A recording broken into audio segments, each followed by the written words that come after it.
Make a change by helping your car's engine perform efficiently with the new air filter from Filterheads.com.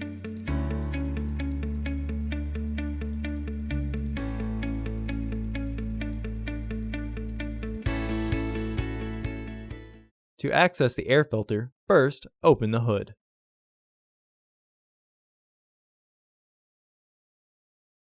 Use the hood prop rod to support the hood. Pull the air hose back to disengage it with the filter housing.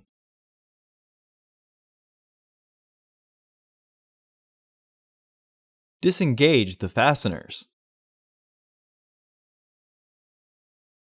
Remove the old filter from the housing and clean out any debris inside.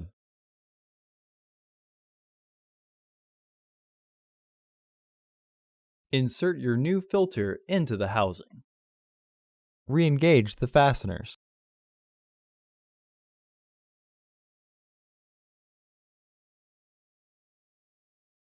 Reinstall the hose.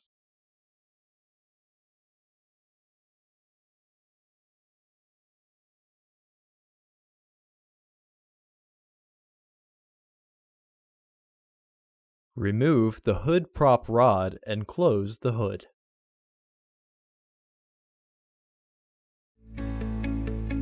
Visit our website to order your filter to ensure that it fits.